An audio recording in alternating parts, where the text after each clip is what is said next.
Assalamualaikum warahmatullahi wabarakatuh. Salam sejahtera bagi kita semua. Perkenalkan, nama saya Arman Sahri Ramadhani. Saya adalah mahasiswa dari program studi ilmu pemerintahan Fakultas Hukum Universitas Jambi. Pada kesempatan ini, saya akan memaparkan terkait materi mengenai keuangan desa. Berbicara tentang keuangan desa adalah semua hak dan kewajiban desa yang dapat dinilai dengan uang, serta segala sesuatu berupa uang dan barang yang berhubungan dengan pelaksanaan hak dan kewajiban desa. Jadi setiap perkara desa yang melibatkan uang, baik itu tentang perencanaannya, kemudian pengeluarannya, maka itu bisa disebut dengan keuangan desa. Kemudian selanjutnya, berbicara mengenai pengelolaan dan pembangunan desa. Itu sudah ada undang-undang yang mengatur hal tersebut, yaitu Undang-Undang Nomor 6 Tahun 2014 tentang desa. Undang-undang ini mengatur tata cara pelaksanaan otonomi desa, tata kelola pemerintahan desa, dan pembangunan desa. Undang-undang ini juga bertujuan untuk memperkuat tata kelola pemerintahan desa yang demokratis dan partisipatif. Undang-undang ini juga memberikan tuntutan kepada desa agar bisa menjadi inovatif dan kreatif, memanfaatkan kebijakan dan potensi. Kemudian juga diharapkan ada transformasi dari yang dulunya kewenangan desa merupakan kewenangan daerah yang diserahkan kepada desa, dan pembangunan desa juga bersifat sentralistik atau masih bergantung kepada pusat, menjadi desa dengan pengembangan berbagai aktivitas dan potensi berbasis kearifan lokal. Kemudian juga diharapkan desa dengan adanya undang-undang yang mengatur desa tersebut agar bisa mengurus sendiri urusan perencanaan pelaksanaan kegiatan untuk pengembangan lokal. Diharapkan adanya pengelolaan dan pengembangan desa yang inovatif dan kreatif. Kemudian selanjutnya terkait pengelolaan keuangan desa, tentu ada pengelola yang mengatur pengelolaan tersebut. Pada hal ini yang bertugas selaku pemegang kekuasaan pengelolaan keuangan desa atau PKPKD, yaitu kepala desa, yang memiliki tugas pertama menetapkan kebijakan tentang pelaksanaan APB desa, kemudian yang kedua menetapkan kebijakan tentang pengelolaan barang milik desa, melakukan tindakan pengeluaran atas beban APB desa, menetapkan PPKD atau pelaksana pengelolaan keuangan desa, kemudian menyetujui dokumen pelaksanaan anggaran, dokumen pelaksanaan perubahan anggaran, dan dokumen pelaksanaan anggaran lanjutan. Kemudian selanjutnya menyetujui RAK atau rencana anggaran kas desa, kemudian menyetujui SPP, melakukan verifikasi terhadap DPA dan DPPA dan DPAL, dan melakukan verifikasi terhadap rencana anggaran kas desa. Kemudian yang terakhir, melakukan verifikasi terhadap bukti penerimaan dan pengeluaran APB desa. Maka ini semua adalah wewenang dari kepala desa selaku pemegang kekuasaan pengelolaan keuangan desa. Kemudian selain kepala desa juga dibantu oleh pelaksana pengelolaan keuangan desa. Di sini terdapat 3. Yang pertama sekretaris desa, kemudian kaur dan kasih, kemudian kaur keuangan. Di sini kita akan membahas sekretaris yang pertama, yaitu sekretaris desa atau sekda. Sebagai koordinator PPKD, tugasnya yang pertama adalah mengkoordinasikan penyusunan dan pelaksanaan kebijakan yang berkaitan dengan APB desa. Jadi yang bertugas sebagai perumus dan penyusunan atas pelaksanaan kebijakan APB desa itu diselenggarakan oleh sekda. Kemudian yang kedua, mengordinasikan penyusunan rancangan APB desa dan rancangan perubahan APB desa. Kemudian mengordinasikan penyusunan rancangan peraturan desa, mengordinasikan penyusunan rancangan peraturan kepala desa tentang penjabaran APB desa, dan berbagai tugas yang lainnya. Kemudian yang kedua, kaur dan kasih. KAUR yakni kepala urusan. Tata usaha KAUR terbagi dua, KAUR tata usaha dan umum dan KAUR perencanaan. Kemudian kasih ada 3, kasih pemerintahan, kasih kesejahteraan, dan kasih pelayanan.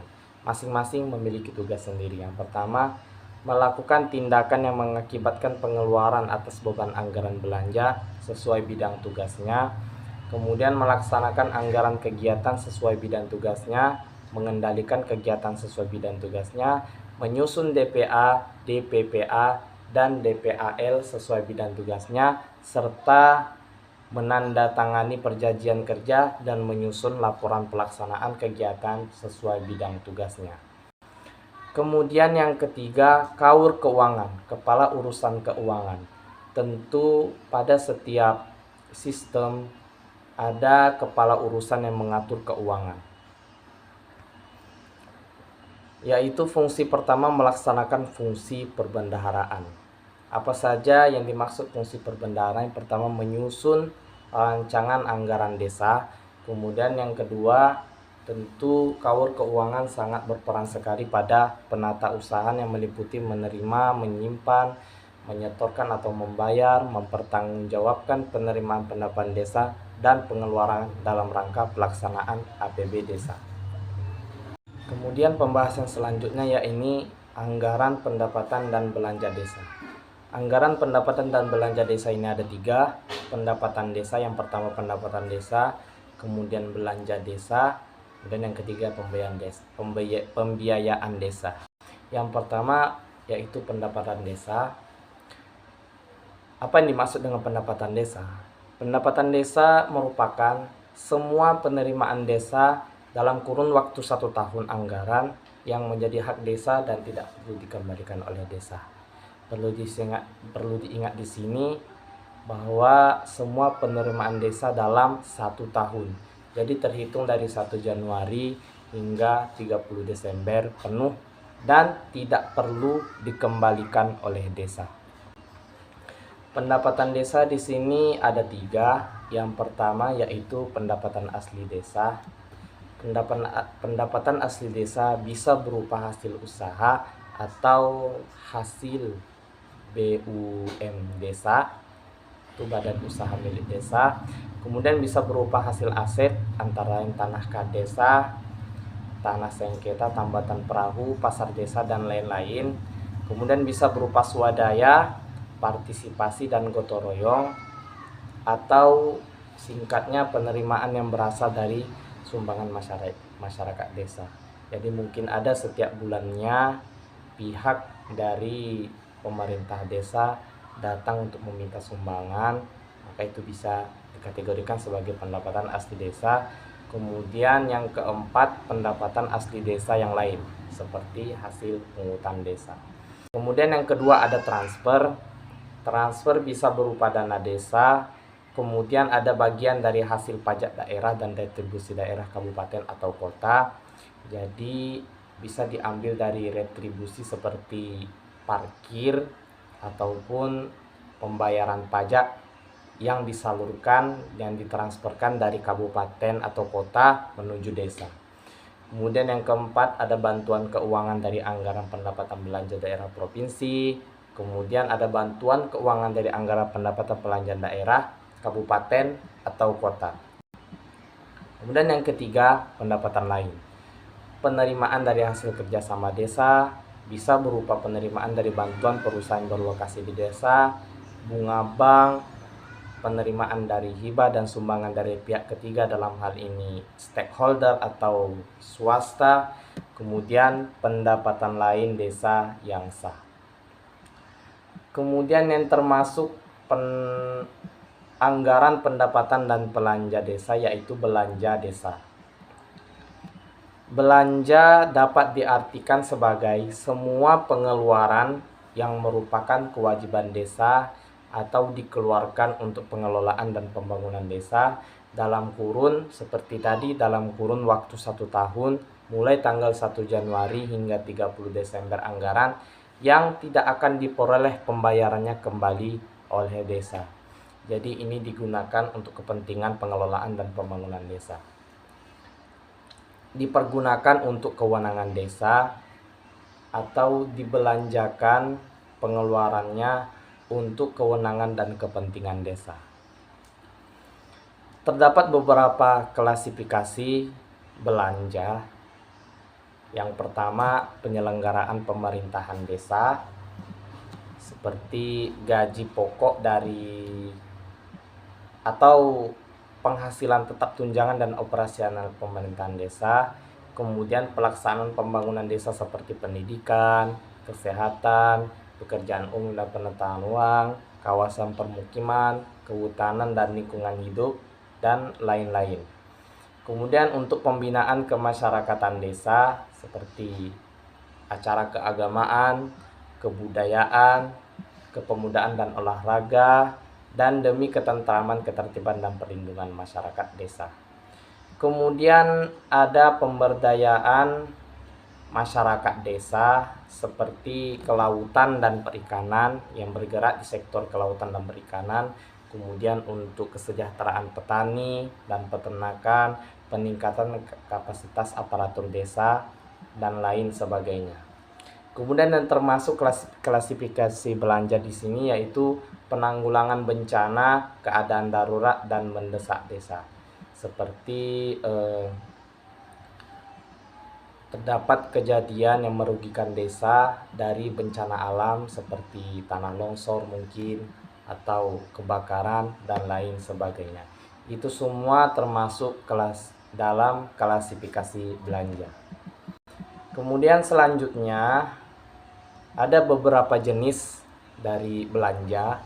Yang pertama belanja pegawai, yaitu tentu dianggarkan untuk pengeluaran penghasilan tetap, tunjangan penerimaan lain untuk pembayaran jaminan sosial bagi kepala desa dan perangkat desa, dan ini dibayarkan setiap bulan.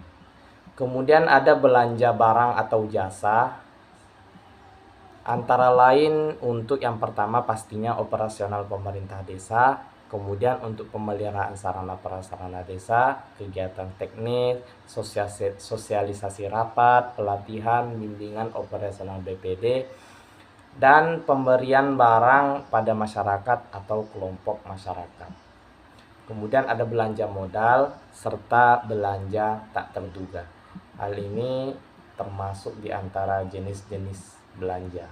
Kemudian yang ketiga yang termasuk anggaran pendapatan dan belanja desa. Tadi yang pertama ada pendapatan desa, kemudian belanja desa, kemudian yang terakhir ada pembiayaan desa.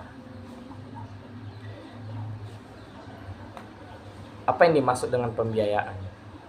Pembiayaan adalah semua penerimaan yang perlu dibayar kembali dan atau pengeluaran yang akan diterima kembali baik pada tahun anggaran yang bersangkutan maupun pada tahun anggaran berikutnya. Pembiayaan ini sama seperti yang pertama dan yang kedua dalam kurun waktu 1 tahun dari tanggal 1 Januari hingga 30 Desember. Terdapat 2 klasifikasi, yang pertama penerimaan pembiayaan, kemudian yang kedua pengeluaran pembiayaan. Penerimaan pembiayaan berupa silpa tahun sebelumnya, meliputi pelampauan penerimaan pendapatan terhadap belanja, penghematan belanja, dan sisa dana kegiatan yang belum selesai atau lanjutan. Kemudian yang kedua pencairan dana cadangan, digunakan untuk menganggarkan kebutuhan dana cadangan yang selanjutnya dicatatkan dalam penerimaan pembiayaan dalam APBD desa. Kemudian yang ketiga, hasil penjualan kekayaan desa yang dipisahkan kecuali tanah dan bangunan, dicatat dalam penerimaan pembiayaan hasil penjualan kekayaan desa yang dipisahkan. Kemudian pembahasan selanjutnya yaitu pengelolaan keuangan desa. Jadi ini merupakan tugas daripada pemegang kekuasaan yang bertanggung jawab mengelola keuangan desa. Kemudian pengelolaan keuangan desa harus dilakukan dengan tanggung jawab serta akuntabilitas dan partisipatif. Yang termasuk pengelolaan keuangan desa, rentetannya yang pertama perencanaan, kemudian pelaksanaan dan penatausahaan, pelaporan, kemudian yang terakhir pertanggungjawaban. Yang pertama, perencanaan. Apa yang dimaksud dengan perencanaan?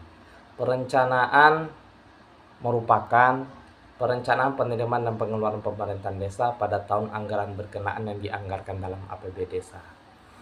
Perencanaan ini sifatnya adalah 1 tahun sebelum pelaksanaan perencanaan.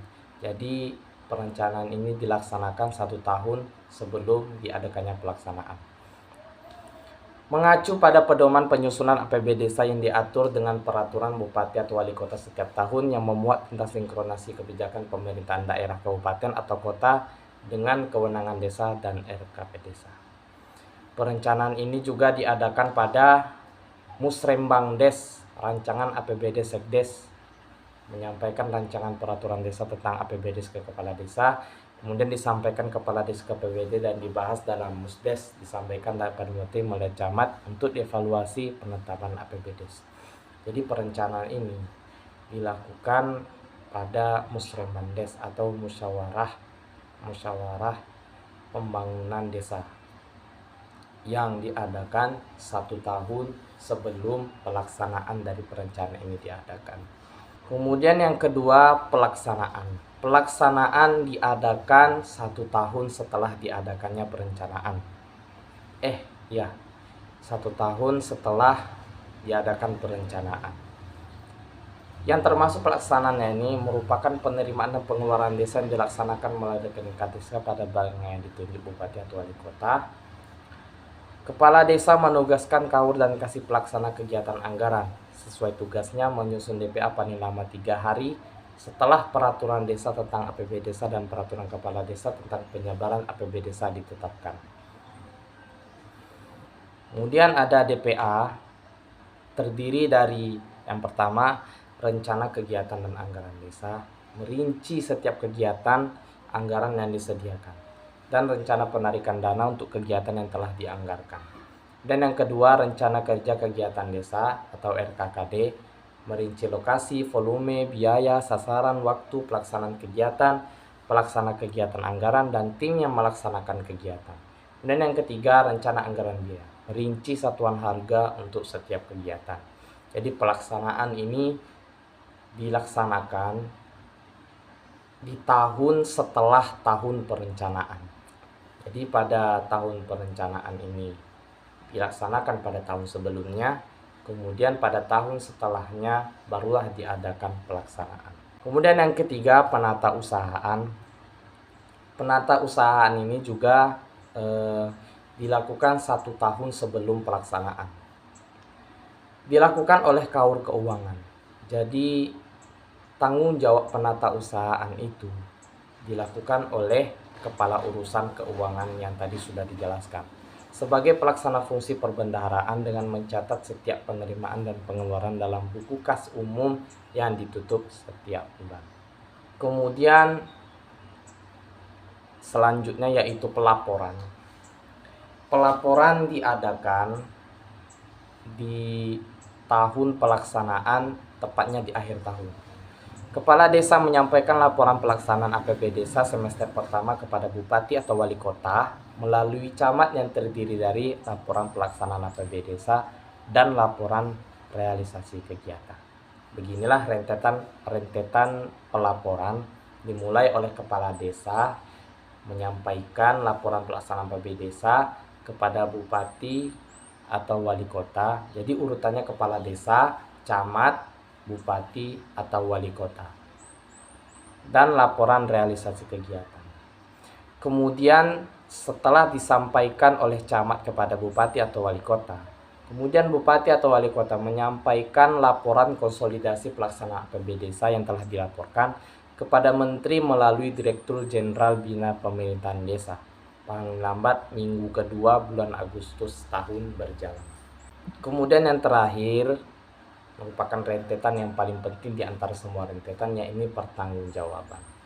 Pertanggungjawaban itu dilakukan setelah pelaksanaan itu telah selesai semua, maka diadakanlah pertanggungjawaban. Yang pertama, kepala desa menyampaikan laporan pertanggungjawab realisasi APB desa setiap akhir tahun anggaran, paling lambat 3 bulan setelah akhir tahun. Seperti yang disampaikan tadi bahwa setiap progres itu berjalan dalam 1 tahun siklus. Apa saja yang dilaporkan? Pertama, peraturan desa yang disertai dengan laporan keuangan. Tentunya itu adalah hal yang sangat dipertanggungjawabkan. Laporan realisasi APB desa dan catatan atas laporan keuangan. Kemudian yang kedua, laporan realisasi kegiatan. Kemudian yang ketiga, daftar program sektoral, program daerah, dan program lainnya yang masuk ke desa.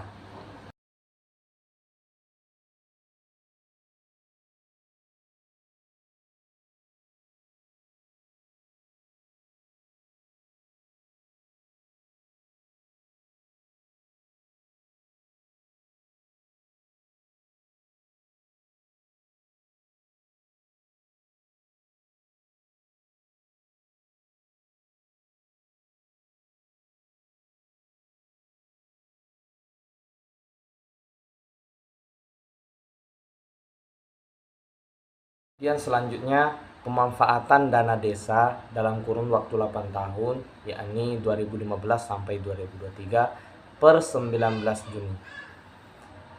Adapun dana desa ini dimanfaatkan untuk yang pertama menunjang aktivitas ekonomi masyarakat.